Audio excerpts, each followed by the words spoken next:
మీ కథల సమయంకు స్వాగతం. నేను మీ రమ్య. హలో అండి.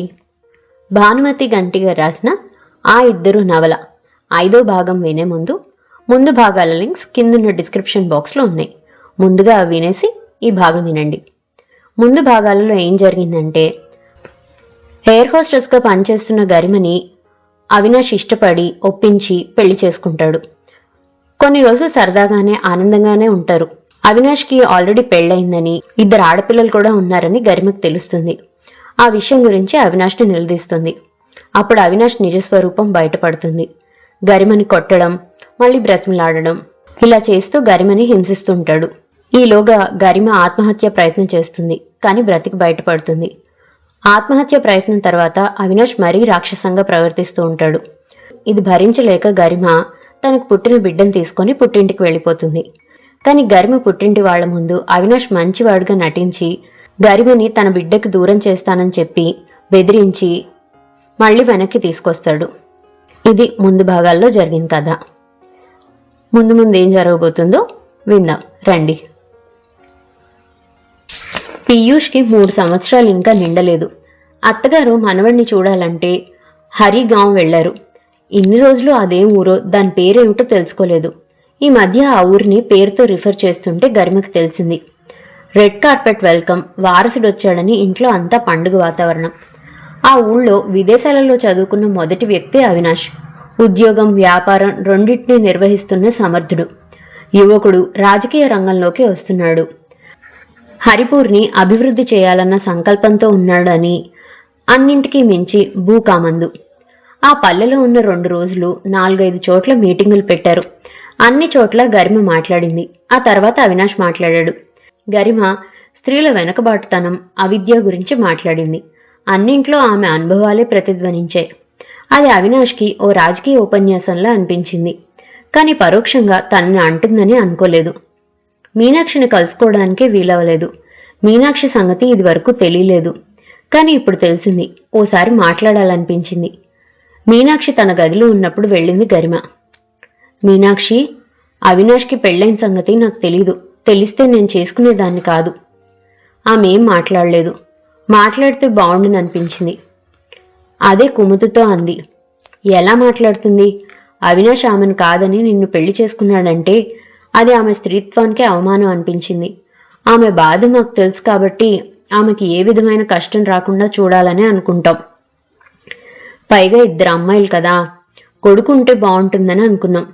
దానికోసం 2వ పెళ్లి చేసుకోవడం తప్పు కాదు అని మీనాక్షికి నచ్చచెప్పాం. గరిమకి గజం లోతు భూమిలోకి దిగిపోయినట్లయింది. ఈ ప్రేమ, పెళ్లి ఓ కొడుకు కోసమా? వంశోద్ధారకుడు కోసమా? ఒకవేళ తన కూతురు పుట్టి ఉంటే దీపికం చేసుకునేవాడా? ఆమెకు కూడా కూతురే పుడితే ఇంకంతేనా? భార్యకి వేరే ఏం హోదా లేదా? ఎన్ని వేల సంవత్సరాలైనా పిల్లల్ని, కొడుకుల్ని కనే యంత్రమా? ఆలోచిస్తుంటే అనిపిస్తుంది, ఈ పెళ్లి తనకేం మిగిల్చింది? ఏమీ లేదు.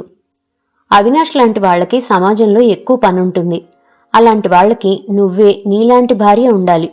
మీనాక్షికేముంది అన్న తోడుకోడల మాట విని నిశ్చేష్ట అయింది. ఓ అందమైన బొమ్మని తన భార్యగా పరిచయం చేయడానికి తనని అవినాష్ పెళ్లి చేసుకున్నాడు. నీకేం తక్కువ చేయరు. నీ హోదా, నీ హక్కులు ఉంటాయి. పైగా ఓ కొడుకుని కన్నావు, వారసుణ్ణిచ్చావు. నోట మాట రాలేదు. పిచ్చిదానిలా ఆమెను చూసింది. ఆ ఊరు ఎందుకొచ్చానా అని బాధపడింది. రాకుండా ఉంటే తన అందాన్ని చూసి నిజంగా ప్రేమించాడన్న దృష్టితోనే ఉండేది. కానీ ఇప్పుడు ఇక్కడ తెలిసింది, ఓ కొడుకు కావాలి. వీళ్ల కోట్ల ఆస్తికి ఓ వారసుడు కావాలి. అది సక్రమంగా ఉండాలి. అందుకే తనని పెళ్లి చేసుకున్నాడన్న సంగతి. ఇది జరిగాక గరిమ ఎవరితోనూ మాట్లాడలేదు. మాట్లాడాలని అనుకోలేదు. మరో 2 రోజుల తర్వాత ముంబై వెళ్ళిపోయారు. వెళ్ళిన తర్వాత తెలిసింది అవినాష్కి సౌదీ అరేబియా వెళ్లాలని. సౌదీ ప్రభుత్వం తరపు నుంచి వచ్చిన ఉద్యోగం. ఎర్ర సముద్రం తీరాన ఉన్న యాన్బూలో ఓ సిమెంట్ ఫ్యాక్టరీలో. 2 రోజుల తర్వాత ఇంట్లో పార్టీలో ఉత్సాహంగా కొడుకుని తీసుకుని వాడు ముద్దు మాటలు అందరికీ వినిపిస్తూ అటు ఇటు తిరుగుతున్నాడు. అవినాష్ని చూస్తుంటే ఓ ఊసరు వెళ్ళని చూస్తున్నట్లుగా అనిపించింది. ఇలా ఎలా ఉంటారా అనిపించింది. అందరూ వెళ్ళిపోయారు. మళ్ళీ వాళ్ళిద్దరూ గదిలో ఉన్నారు. ఇద్దరే, ప్రైవసీ. మీనాక్షితో మాట్లాడావా? అవును, తప్పే ఉంది. తప్పే ఉంది అని అంటావా అంటూ గబగబా కొట్టాడు. నేనే ఆమెతో మాట్లాడడం లేదు, నువ్వెలా మాట్లాడతావు? అది మీ ఇష్టం, ఇది నా ఇష్టం. నన్ను ఎదిరిస్తావా అంటూ దెబ్బలు వేస్తూ తోశాడు. ఆమె కింద పడింది. మంచం కోడు కింద కోణం నుదిటికి తగిలింది. అలాగే ఉండిపోయింది, లేవలేదు. అక్కడి నుంచి వెళ్ళిపోయాడు. మర్నాడు లంచ్కి ఎవరో భోజనానికి వస్తున్నారు. ఇంట్లో తాయి కొన్ని చేసింది, కొన్ని దగ్గరలోని హోటల్లోంచి తెప్పించాడు. నుదుటి మీద, కనుబొమ్మల మీద, కంటి కింద అన్నీ దెబ్బలే. వాచిన కళ్ళు, దాని కింద భాగాలు. ఈ గాయాలతో వాళ్ల ముందుకు ఎలా వెళ్తుంది? అందుకని ఓ పెద్ద నల్ల కళ్ళజోడు పెట్టింది. అదొక్కటే మార్గం అనిపించింది. అతిథులు వస్తూనే గరిమ కళ్ళజోడు గురించి అడిగారు. ఇంట్లో నల్ల కళ్ళజోడేమిటి? అవినాష్ గరిమ వైపు చూశాడు. ఆమె ఏం చెప్తుందో అని చూశాడు. ఆ సంగతి ఆమెకు కూడా తెలుసు. ఆమె వెంటనే ఆ కళ్ళజోడు తీసింది. ఆశ్చర్యంగా అంతా ఆమెనే చూశారు. అదేమిటి, కళ్ళలా ఉన్నాయేంటి? ఆ వాపేంటి? ఏదైనా తగిలిందా? చటుక్కున తలెత్తి అవినాష్ని చూసి నవ్వింది. అవును, తగిలింది. చేయి అవినాష్ది తగిలితే అంతా అవినాష్ని చూశారు. అవును, కారు దిగుతుంటే తలుపు వెనకాల నించున్న గరిమని చూసుకోలేదు. తలుపు గరిమకి తగిలింది, గరిమకి అక్కడున్న చెట్టు తగిలింది అన్నాడు. అవినాష్ అబద్ధం వాళ్ళకి అవునేమోననిపించేలా ఉంది. అయ్యో అని అన్నారు. వాళ్ళు నమ్మారో లేదో కానీ అవినాష్ చాలా తేలిగ్గా అబద్ధాలు చెప్పగలడు అని అనిపించింది గరిమకి.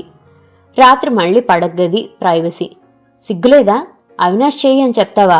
పైగా చేయి అని ఆపేశావు. ఆ తర్వాత నేను ఎంత సంజాయిషి ఇచ్చుకోవాల్సి వచ్చిందో. ఛీ, ఏదో జారి పడ్డాను లాంటివి చెప్పాల్సింది.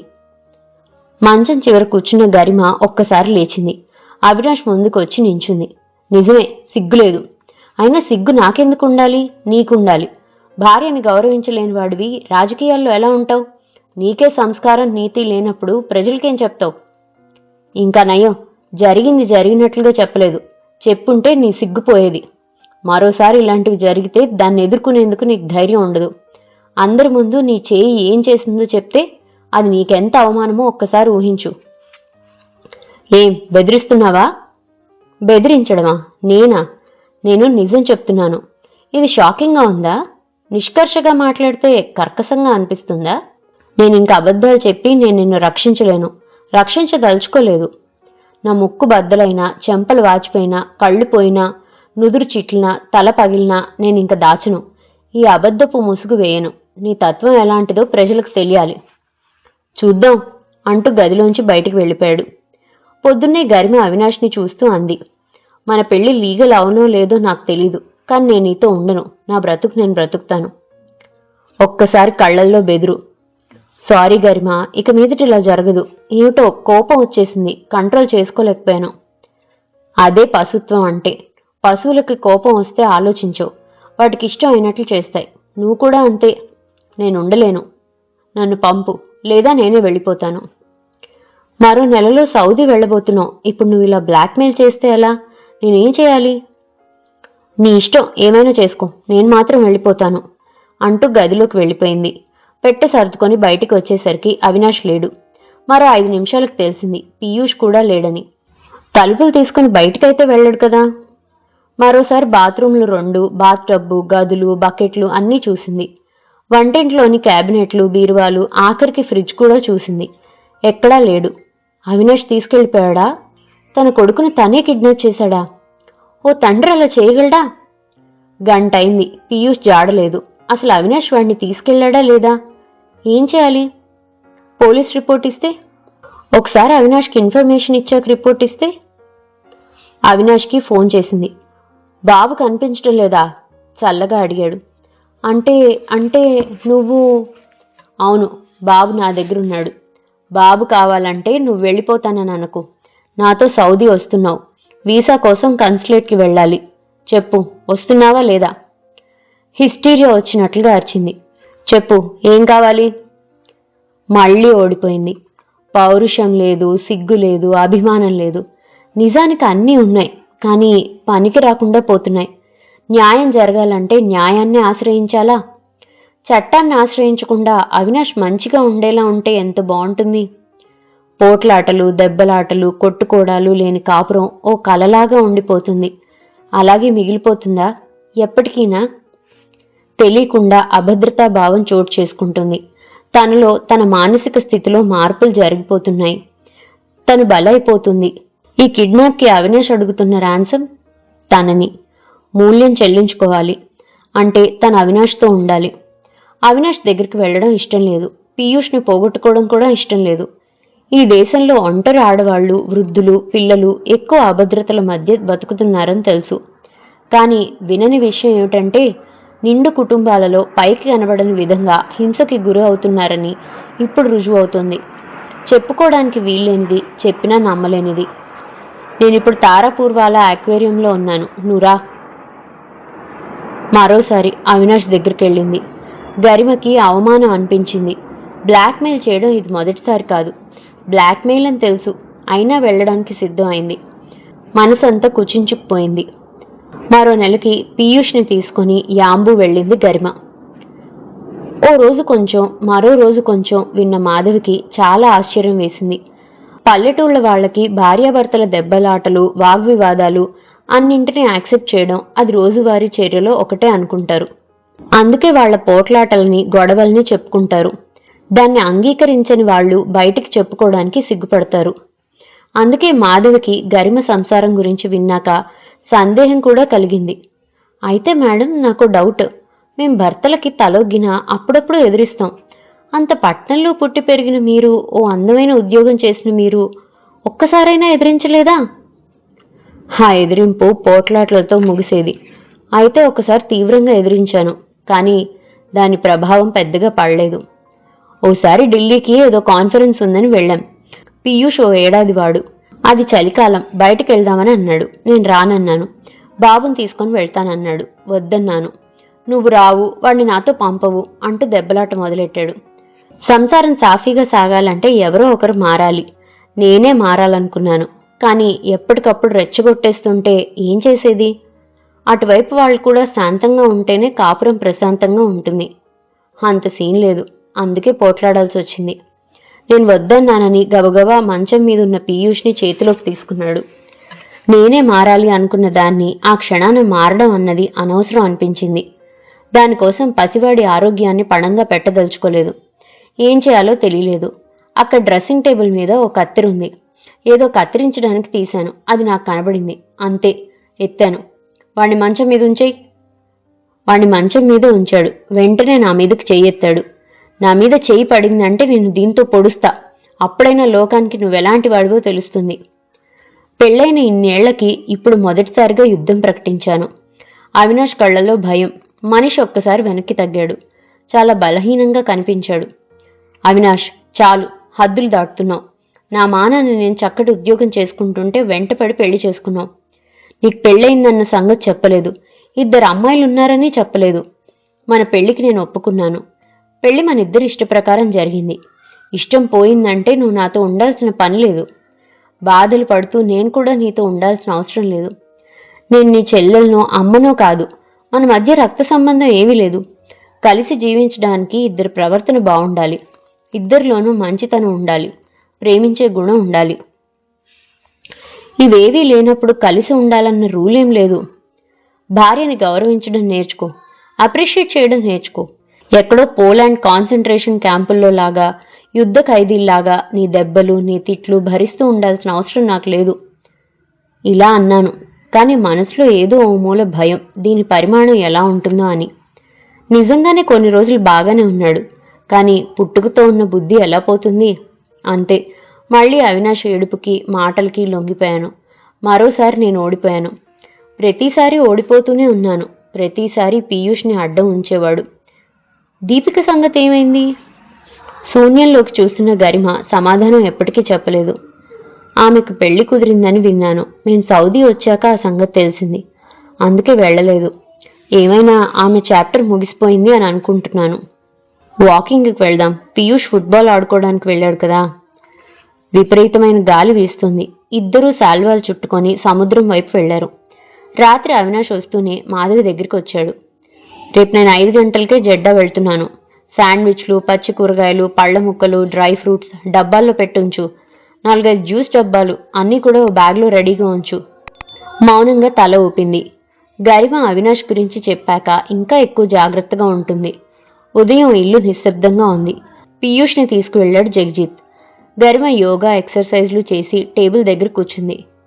అవినాష్ జెడ్డా వెళ్ళాడు. అవును, రాత్రి నాతో చెప్పి శాండ్విచ్లు అవి తీసుకెళ్లారు. ఎందుకు వెళ్ళాడో తెలుసా? దీపిక ఆమె భర్త వస్తున్నారట. అది ఆ ఉత్సాహం. మళ్ళీ దీపిక మా జీవితంలోకి వస్తుంది. దీపిక ఆమె భర్త మనీష్ ఇద్దరూ వస్తూనే పీయూష్ని దగ్గరికి తీసుకున్నారు, ముద్దు చేశారు. గరిమకి ఏవేవో డబ్బాలు తెచ్చారు. దీపిక వెళ్ళిపోయింది కాబట్టి గరిమ కూడా మామూలుగానే ఉంది. మర్నాడు యాంబుకి దీపిక మనీష్ని తీసుకుని అవినాష్ వెళ్ళాడు. మనీష్ ఆఫీస్ పని మీద రియాద్ వచ్చాడట. అక్కడి నుంచి జెడ్డా వచ్చారట. యాంబు నుంచి వస్తూనే కైరో వెళ్ళడానికి టికెట్లు తెచ్చుకున్నారు. మొగుడు పెళ్లాలు వెడుతున్నారేమో అని అనుకుంది గరిమ. కాని కాదని వాళ్ళు ప్రయాణం అయ్యే వరకు తెలియలేదు గరిమకి. రేపు కైరో వెళ్తున్నాం అని అన్నాడు రాత్రి భోంచేస్తుంటే. వంటింట్లో ఉన్న మాధవి వింది. అన్నం తింటున్న గరిమ కూడా వింది. నువ్వు కూడా వెళ్తున్నావా? అవును, మనీష్ కుదరదన్నాడు. పిరమిడ్లు చూడాలనుకుంటుంది దీపిక. నువ్వు ఈ సమయంలో ఎందుకు అనుకున్నాను, అందుకని మేమిద్దరం వెళ్తున్నాం. పొద్దున్నే ముగ్గురం జెడ్డా వెళ్తాం. అక్కడి నుంచి మనీష్ రియాద్ వెళ్తాడు. మేమిద్దరం ఈజిప్ట్ వెళ్ళిపోతాం. గరిమ ఏం మాట్లాడలేదు. ఆమె ఎందుకు మాట్లాడలేదో మాధవికి తెలుసు. అవినాష్ అది పట్టించుకోలేదు. అంతకుముందు ఈజిప్ట్ వెళ్ళినప్పుడు ఏం చూశారో, ఎలా వెళ్లారో అన్నీ ఉత్సాహంగా చెప్తున్నాడు. ఇదో కొత్త సమస్య. పాత స్నేహం కొనసాగుతుంది. డాక్టర్ దగ్గరికి వెళ్ళాలి అంది వాళ్ల ముందే. నేను వచ్చాక వెళ్ళకూడదా? వెళ్ళొచ్చు, కానీ అపాయింట్మెంట్ ఇచ్చింది. 15 రోజులకు ఒకసారి రమ్మంది కదా. ఓ నిమిషం ఆలోచిస్తున్నట్లుగా చూశాడు. సరే, అయితే డాక్టర్తో చెప్తాను. అతను కూడా వస్తాడు. అతను ఉన్నాడనుకో, నాకేం కంగారు ఉండదు. అతని కారులో వెళ్ళొచ్చు. కొంత నయం, జగజిత్ కాదు. జగజిత్తో అంతకుముందు వెళ్ళింది. ఆ పల్చటి నైటీ కొన్నది, మాధవి గదిలో మంచం మీద పెట్టింది. అన్నీ కూడా మాధవికి గుర్తొచ్చింది. డాక్టరు పర్వాలేదు. రాయల్ కమిషన్కి వెళ్లారు. డాక్టర్ తన పని మీద వీళ్ళని దింపేసి వెళ్ళిపోయాడు. ఓ గంట తర్వాత వస్తానన్నాడు. మాధవి, ఏమైనా కొనుక్కుంటావా? వద్దు, నాకేం తీసుకెళ్లాలని పంపించాలని లేదు. ఈ డెలివరీ పేరు చెప్పి మనం ఇండియా వెళ్ళిపోదాం. ఒక్కసారి వెళ్ళామంటే మనకి స్వేచ్ఛ. నేను కొన్ని రోజులు అవినాష్ నుంచి దూరంగా ఉండొచ్చు. నేనే ఓ ప్లాన్ వేస్తాను. ఓ 3 రోజుల తర్వాత అవినాష్ ఒక్కడే వచ్చాడు. దీపిక రాలేదు. ఆమె అక్కడి నుంచి వెళ్ళిపోయిందట రియాద్కి. ఈ డెలివరీ ఇక్కడ కాదు, నేను మా అమ్మ వాళ్ళ ఇంటికి వెళ్తాను. అవినాష్ అనుమానంగా చూశాడు. నేను దీపికతో వెళ్ళానని కోపం వచ్చిందా? ఇక్కడ అది కాదు. ఇక్కడ నన్ను చూస్తున్న డాక్టర్ చైనీస్. ఆమె నా డెలివరీ టైంకి ఉండదట. అందుకని. అయితే మాధవిని తీసుకొని వెళ్ళు. కాంట్రాక్ట్ ఇంకా ఉంది కదా. ఆ మాట విన్న మాధవి నిజంగా సంతోషించింది. అక్కడి నుంచి వెళ్ళబోయింది గరిమ. నువ్వు వెళ్ళు, కానీ పీయూష్ని ఉంచేయి. అవాక్కయింది. ఆమె నా స్థితిలో వదిలేసి లోపలికి వెళ్ళిపోయాడు. ఆ తర్వాత గదిలోకి వెళ్ళింది. వాడినెట్లా ఉంచుతాను? నువ్వు ఫ్యాక్టరీకి వెళ్తావు, లేకపోతే మరో దేశం వెళ్తావు. పైగా ఇక్కడ కాలనీలో చదువు ఏముంది? ఏదో ప్లే స్కూల్ లాంటి స్కూలు. ఇంటింట్లో వాడిని వదిలి నువ్వు అటు ఇటు తిరిగితే వాడికి రక్షణ ఎక్కడా? నాకు నువ్వు మళ్ళీ నా దగ్గరికి వస్తావన్న నమ్మకం కుదరడం లేదు. వాడు నా దగ్గర ఉంటే నువ్వు మళ్ళీ వస్తావు. గుట్లు అప్పగించి నోరు తెరిచింది. ఆమెను పట్టించుకోలేదు. తన పని చేసుకుంటున్నాడు. పెళ్లి నిలిచేది నమ్మకాల మీద మాత్రమే. భార్యని నమ్మలేని నువ్వు ఎన్నాళ్ళని ఈ బంధాన్ని బ్లాక్మెయిల్తో ఉంచగలవు? నమ్మడం నేర్చుకో. ఇండియా వెళ్లే తేదీ ఖరారయ్యాక మాధవికి నమ్మకం కుదిరింది. ఏదో జైలు నుంచి వెళ్తున్నట్లు అనిపించింది. అప్పటినుంచి ఒకటే ఆలోచన, ఇంటికి ఫోన్ చేయాలి. అది అవినాష్ ఉన్నప్పుడు కాదు. పొద్దున్న అవినాష్ వెళ్ళిపోయినప్పుడు గరిమతో చేయించాలి. అప్పుడు మాట్లాడాలి. ఏమేం కావాలో అడగాలి. ఇన్ని రోజుల ముభావం ఒక్కసారిగా పోయింది. ఏవో ఆలోచనలు. పిల్లలకేం కొనొద్దు. పీయూష్ ఆట వస్తువులు చాలా ఉన్నాయి. బట్టలు నేను వాళ్ళకి బహుమతిగా ఇస్తాను. రాజారావుకి అవినాష్ బట్టలు చాలా ఉన్నాయి. ఉన్ని బట్టలు కూడా చాలా ఉన్నాయి. సంతోషంగా తల ఊపింది. ఎప్పుడెప్పుడు ఊరు వెళ్తానా, ఎప్పుడు అందరినీ చూస్తానా అని. మర్నాడు గరిమతో ఫోన్ చేయించింది. ప్రస్తుతం ఈ నెంబర్ పనిచేయడం లేదు అన్న మెసేజ్ వస్తుంది. సందేహంగా చూసింది మాధవిని. మాధవి ఆమెనే చూస్తుంది. ఏమిటైంది అన్న అర్థంతో. మళ్ళీ గరిమ మాధవికి ఇచ్చింది ఫోన్. అదే మెసేజ్. మాధవి కళ తప్పిన మొహంతో చూసింది. నంబర్ తప్పా అంటూ మరోసారి డైరీ చూసి చేసింది. మళ్ళీ చేసింది. అదే మెసేజ్. మాధవికి నోట మాట రాలేదు. ఏం జరిగింది? ఎందుకు ఫోన్ పనిచేయడం లేదు? అసలు ఫోన్ పనిచేయకపోవడం ఏమిటి? అక్కడ లేరా? అక్కడ లేకపోవడానికి కారణం ఏమిటి? కనీసం తనకు తెలియచేయాలి కదా. తనని పంపించేసి చేతులు దులిపేసుకున్నాడా? ఈ ఆలోచన రాగానే మాధవి ఒక్కసారి ఏడ్చేసింది. గరిమ ఆమె దగ్గరికి వెళ్ళి ఆమె తలని తన కడుపుకి ఆనించుకుంది. ఆమె తలని నిమురుతూ ఉండిపోయింది. బాధపడకు, నేనున్నాను, నిన్ను ఆదుకుంటాను. నీ బాధ్యత నాది. మనం ఏదో తెలివైన వాళ్ళం అని అనుకుంటున్నాం. చదువుకోవడం, ఉద్యోగం చేయడం, నచ్చిన చోటుకు వెళ్ళడం అన్నీ స్వేచ్ఛ అనుకుంటున్నాం. కానీ ఆ స్వేచ్ఛలో తెలియని బంధాలున్నాయి. ఈ ప్రపంచీకరణంలో మహిళల స్థానం ఎక్కడుంది అన్న డిబేట్ చెప్తే స్థానం ఎక్కడుందో తెలుస్తుంది. ఎంత తెలివైన వాళ్ళం అయినా మోసపోతున్నాం అంది గరిమ అవినాష్ విషయం గుర్తు తెచ్చుకుంటూ. మోసం చేయాలి అన్న ఉద్దేశం ఉన్నవాళ్ళుంటే మనం ఎంత తెలివైన వాళ్ళం అయినా ఏం లాభం? అయినా నేను తెలివైన దాన్నని అనుకోలేదు. జీవితాన్ని ప్రేమించాలి, అది ఎలా ఉన్నా అంగీకరించాలి అని అనుకునేదాన్ని. కానీ రాజారావు అలా అనుకోలేదు. అందుకే ఊరు మారినా చెప్పలేదు, ఫోన్ నెంబర్ మారినా చెప్పలేదు. మా సంబంధం ఎలాంటిదో, ఏ స్థాయిలో ఉందో నాకేం తెలియడం లేదు. భార్యాభర్తలు, దంపతులు అన్న పేరుంది. అందులో అసలైన అర్థం కనిపించడం మానేసింది అంటూ ఏడ్చేసింది. నువ్వెందుకు బాధపడడం? నన్ను వదిలించుకోవాలనుకున్నందుకు బాధ. నా శ్రమని వాడుకున్న వ్యక్తి ఇంత దారుణంగా ప్రవర్తిస్తారా? నా బాధ అదే. ఇప్పుడు జీవించడానికి ఏం మిగిలిందో నేను వెతుక్కోవాలి. వేదాంతం, తాత్వికత అన్నదానికి డెఫినేషన్లు చూసుకోవాలి. నీకు నేనున్నాను. ముందు ముంబై వెళ్ళిపోదాం. అక్కడి నుంచి రాజారావు అడ్రస్ కనుక్కోవడం పెద్ద కష్టం కాదు. మాధవి ఏమనకుండా తలదించుకుంది. నువ్వు తలదించుకోవాల్సింది ఏం చేయలేదు. అలా చేయవలసిన రాజారావు అక్కడ బాగానే ఉన్నాడు. ముంబైకి వెళ్లే రోజు వచ్చింది. జెడ్డా ఇంకా వెళ్లకుండానే అవినాష్ ఏడుస్తున్నాడు. గరిమ చెప్తుంటే ఎగ్జాజరేట్ చేస్తుందనుకుంది. కానీ నిజంగానే ఏడుస్తున్నాడు. ఏడ్చే మగవాణ్ణి నమ్మచ్చా? అందులో అవినాష్ని. జెడ్డా చేరుకోవడానికి 5 గంటలు పడుతుంది. అందుకని తినేందుకు తీసుకెళ్లాల్సినవి సర్దింది. మాధవికి ఒక రకమైన ఉద్వేగం, గరిమకి ఒక రకమైన ఉద్వేగం. అక్కడ జెడ్డాలో ఓ ఫ్లాట్ ఉంది. అది కంపెనీ వాళ్ళది. విమానం ఎక్కే ముందు, విమానం దిగాక జెడ్డాలో ఏదైనా పనుంటే ఆ ఫ్లాట్లో ఉండొచ్చు. దాన్ని ట్రాన్సిట్ ఫ్లాట్ అంటారు. పీయూష్ కోసం, గరిమ కోసం మాధవి పరాఠాలు చేసింది. జెడ్డాలో ఉన్న ట్రాన్సిట్ ఫ్లాట్లోకి వెళ్లి విశ్రాంతి తీసుకున్నారు. అవినాష్ కూడా వచ్చాడు. జెడ్డాలో కాలు పెట్టినప్పుడు ఎంత ఉత్సాహం ఉందో ఇప్పుడు అంత కాకపోయినా ఉత్సాహంగానే ఉంది. మొదటిది, తన పాస్పోర్ట్ తన దగ్గరుంది. తన పేరున్న పాస్పోర్ట్ అది. తనకు నచ్చినట్లుగా ఉండేలాంటి జీవితం ఉంటుంది. తనకి నచ్చిన చోటుకి వెళ్ళొచ్చు. తనకి నచ్చిన గుడికి వెళ్ళొచ్చు. ముఖ్యంగా గాలిలో స్వేచ్ఛ, ఆ నేలలో స్వేచ్ఛ. ఆ స్వేచ్ఛకి కారణమైన ఆ పాస్పోర్ట్ని గుండెలకు హత్తుకుంది. గరిమ, పీయూష్ వెళ్తుంటే అవినాష్ కళ్ళొత్తుకున్నాడు. రెండోసారి విమానం ఎక్కింది. అసలు విమానం ఎక్కుతుందని ఎప్పుడూ అనుకోలేదు. ఎక్కింది.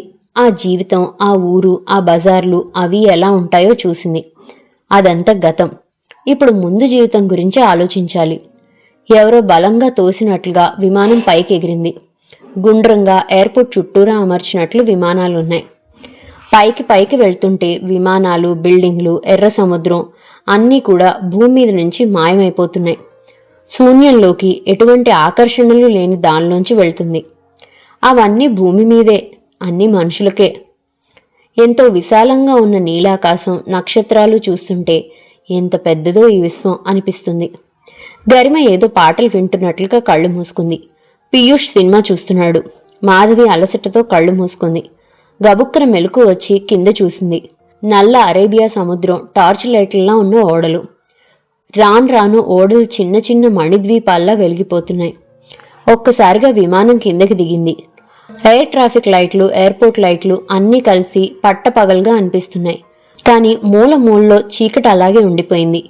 విమానంలోంచి బయటికి రాగానే ఓ విధమైన గాలి, స్వేచ్ఛతో ఉన్న గాలి. ఎయిర్పోర్ట్ వరకు ఉన్న కారిడార్లోంచి నడుస్తుంటే గుండెల నిండా సంతోషం. ఓ జైలు నుంచి బయటకొచ్చినట్లుగా అనిపిస్తుంది వాళ్లకి. బయట ఉప్పుతో కూడిన గాలే, అయితేనేం హాయిగా అనిపించింది. స్వేచ్ఛ వాయువులు, ఫ్రీడమ్. మాధవి సౌదీ వచ్చేప్పుడు ముంబై రాలేదు. హైదరాబాద్ నుంచి డైరెక్ట్గా వచ్చేసింది. ఇప్పుడు ముంబై వీధుల్లోంచి అవినాష్ పంపిన మనిషితో కారులో వెళ్తుంటే తనేనా ఇవన్నీ చూడగలుగుతుందా అని అనిపిస్తుంది. కల్లో కూడా అనుకోలేదు ఇంత గొప్పగా ఈ ఊళ్ళు చూస్తుందని. రాత్రి 3 అయింది. మేడం, ఫ్లాట్ శుభ్రం చేసి ఉంచాము. వంట మనిషిని పని మనిషిని మాట్లాడాము. మీరెప్పుడు వెళ్ళినా ఆ ఇంటికి వెళ్ళొచ్చు అన్నాడు రిసీవ్ చేసుకోవడానికి వచ్చిన మనిషి గోఖలే. ఇప్పుడు ఇంటికా అని ప్రశ్నించింది గరిమ. కాదు మేడం, హోటల్కి. ఓ వారం రోజుల వరకు బుక్ చేయమని అన్నారు. ఇప్పుడు మనం హోటల్కి వెళ్తున్నాం. ఆ తర్వాత మీ ఇష్టం. మీరంటే చాలా ప్రేమ మేడం అంది మాధవి మెల్లిగా ఆమె చెవిలో. నాకన్నా నా కడుపులోని బిడ్డ మీద ప్రేమ. పుట్టబోయేది ఆడపిల్ల అయితే ఇలా ఉంటాడా లేదా అన్నది అనుమానమే. వదిలేసినా వదిలేయచ్చు. ఆ పని చెయ్యడు. మరో మీనాక్షిని చేస్తాడు వదిలేయకుండా. హోటల్ రూమ్లో వాళ్ళని దింపి గోఖలే గరిమకి ఇంటి తాళాలిచ్చి ఫోన్ నంబర్లున్న కార్డులు ఇచ్చాడు. మీరు ఎప్పుడు ఫోన్ చేస్తే అప్పుడు వస్తాను. మీ ఏర్పాట్లు చూస్తాను. టాక్సీ నెంబరు అది ఇచ్చాడు. ఎక్కడికైనా వెళ్ళాలంటే వీలుగా ఉంటుందని. నువ్వు ముంబై చూడలేదు కదా, చూస్తావా? వద్దు, కొంచెం ఇంటికి ఫోన్ చేసి ఇస్తే మాట్లాడతాను. బయటికి వెళ్దాం, అక్కడి నుంచి మాట్లాడచ్చు. ఫోన్ చేసింది. మళ్ళీ అదే జవాబు. మాధవి భయంగా చూసింది. నీకెందుకు భయం? నేనున్నాను కదా, కనుక్కుంటాను. దిలావర్ నంబర్ నా దగ్గరుంది. దిలావర్ ఆఫీస్ కూడా ఇక్కడే ఎక్కడో ఉందన్న సంగతి తెలుసు. డబ్బు నెలలా దిలావర్ ద్వారానే కదా రాజారావు పేరున బ్యాంక్లోకి వెళ్తుంది. దిలావర్కి తప్పకుండా తెలుస్తుంది అని దిలావర్కి ఫోన్ చేసింది. దిలావర్ వెంటనే లైన్లోకి వచ్చాడు. రాజారావు అక్కడ ఉండడం లేదు, కానీ బ్యాంక్లో డబ్బును తీసుకుంటున్నాడు. ఒక్క నిమిషం. రాజమండ్రిలో తీసుకుంటున్నాడు.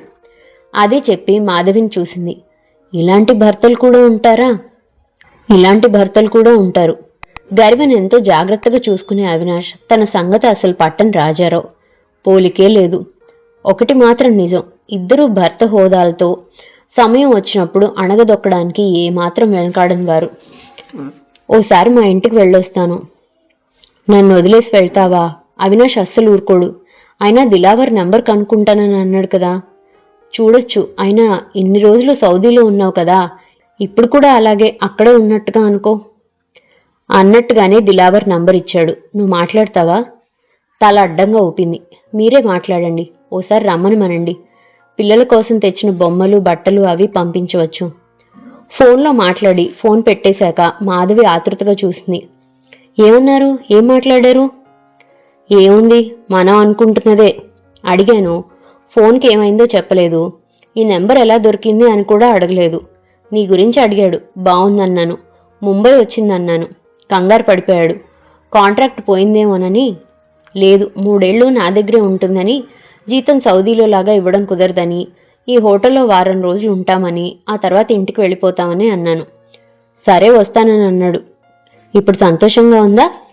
ఇవాళ సాయంత్రం బీచ్కి వెళ్దాం. మన హిపోక్రసీని వదిలేద్దాం. హాయిగా స్వేచ్ఛగా నచ్చినవి తిందాం. ఆ సాయంత్రం జూహు బీచ్కి వెళ్లారు. అక్కడే ఉన్న ఓ హోటల్లో తినేసి ఇంటికొచ్చారు. రాగానే ఫోన్ వచ్చింది అవినాష్ నుంచి. ఇంట్లో లేవు, ఎక్కడికెళ్ళావు? గరిమ మొహం చూశాక అనిపించింది మాధవికి ఏదో గట్టిగా మాట్లాడుతున్నాడు అనిపించింది. జూహు బీచ్కి వెళ్ళాం అంటూ అక్కడి నుంచి బాల్కనీలోకి వెళ్ళిపోయింది. ఆ మాటలు మాధవి వినకూడదని కావచ్చు. 2 రోజుల తర్వాత రాజారావు వచ్చాడు. రాజారావుని చూసి అనుకుంది, మాధవికి తగినవాడు కాదు అని. అవినాష్ తనకి తగిన భర్త అని అందరూ పొగిడారు. అయితే ఏం జరిగింది? తగిన భర్త అవినాష్, తగని భర్త రాజారావు. ఒకేలాంటి తత్వం ఉన్నవారు. నాన్నగారు పోయారు. ఇల్లు తాకట్టు పెట్టాం. అప్పులు తీరలేదు. అమ్మ మంచం పట్టింది. పిల్లలు చిన్నగా ఉన్నారు కదా, పెద్దగా అడగడం లేదు. నీ డబ్బు నెల నెలా అందుతుంది. పిల్లలు నా గురించి అడగడం లేదా? రాజారావు మొహంలోకి చూస్తూ అడిగింది ఆతృతగా. ఓ 2 రోజులు అడిగారు, కానీ ఇప్పుడు అడగడం లేదు. కళ్ళు పెద్దగా చేసి నోరు తెరిచి రాజారావుని చూసింది. ఈ లోపల 2 రకాల టిఫిన్లు గరిమ తెప్పించింది.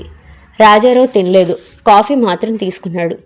వాళ్ళిద్దరినీ వదిలేసి గరిమ గదిలోంచి బయటికి వెళ్ళిపోయింది. పీయూష్ కూడా వెళ్ళిపోయాడు. గదిలో ఇద్దరు ఉండేసరికి మాధవిలో ఓలాంటి ఉద్వేగం కలిగింది. ఇన్ని నెలల తర్వాత కలిసిన భార్యతో దూరంగా ఉన్నాడంటే మాధవికి ఆశ్చర్యం వేసింది. ఇప్పుడు అడిగితే దీని గురించి అంటూ ఓ 2 చిన్న అట్టపెట్టెల్ని చూపిస్తూ, నువ్వు ఊరి నుంచి పంపావని చెప్తాను, మరి నా గురించి చెప్పవా? మెల్లిగా నీరసంగా అడిగింది. సమయం వచ్చినప్పుడు. సమాధానం ఏమాత్రం ఆలోచించకుండానే ఇచ్చాడు. ముందే ఆలోచించి పెట్టుకున్నాడన్నమాట. అన్నీ అబద్ధాలు అనిపించింది. ఇప్పుడు రాజారావు చెప్పింది నమ్మినా నమ్మకపోయినా వాళ్ళకేం నష్టం లేదు. మరి నమ్మకం లేనప్పుడు ఈ బంధం ఎంతకాలం నిలుస్తుంది? నిలిచినా పూర్వంలా తామిద్దరూ ఉండగలరా? అయినా సమయం అంటాడేంటి? అంటే దాని అర్థం ఏమిటి? తీవ్రంగా చూసింది భర్తని. నువ్వు చెప్పిన సమాధానం తృప్తిగా లేదు. నీ సమస్యని నా సమస్యగా భావించాను. అందుకోసం ఇంత దూరం వచ్చాను. నా అదృష్టం బాగుండి మంచి కుటుంబంలో పనిచేస్తున్నాను. అదే వేరే ఏ ఇంట్లోనూ ఉంటే, ఏ షేక్ ఇంట్లోనూ అయితే ఏమయ్యేదాన్ని? ఎన్ని విధాలుగా వేధించాలో అన్ని విధాలుగా వేధిస్తారు. ఎన్నో విన్నాం. అయినా రిస్క్ తీసుకొని వచ్చాను. ఇవన్నీ చెప్పాల్సిన బాధ్యత నీ మీద లేదా? కనీసం ఓ తల్లి మనసును కూడా అర్థం చేసుకోలేని స్థితిలో ఉన్నావన్నమాట. దేవుడు నిన్ను క్షమించడు అంటుంటే కళ్ళ నీళ్లు తిరిగాయి. నేనంత దూరం ఆలోచించలేదు. నీకోసం అడుగుతుంటే వాళ్ల ప్రశ్నలకు జవాబు ఇవ్వడం కష్టమైంది. అందుకని ఏం సమాధానం ఇచ్చారు? ఏం చెప్పి వాళ్ళని ఊరుకోబెట్టారు అని అడగాలనిపించలేదు. అడిగితే వచ్చే సమాధానం అబద్ధం అవుతుంది. నిజం చెప్తే తను తట్టుకోలేకపోవచ్చు. ఇంటి ఆర్థిక పరిస్థితి ఎలా ఉందో తనే చెప్పాలి. ఆ బాధ్యత రాజారావుదే. ఇంక వెళ్తాను, బస్సు 6 గంటలకి అందుకోవాలి అంటూ వెళ్ళిపోయాడు. ఓ పెద్ద శూన్యం మిగిల్చి వెళ్ళాడు. ఆమెకు అర్థం కానిది పిల్లలకి ఏం చెప్పి కన్విన్స్ చేశాడు? తను చచ్చిపోయిందని అన్నాడా? అందుకే తనతో చెప్పడానికి జంకాడా? ఒక్కసారి ఒంటరిగా అయిపోయినట్లు అనిపించింది.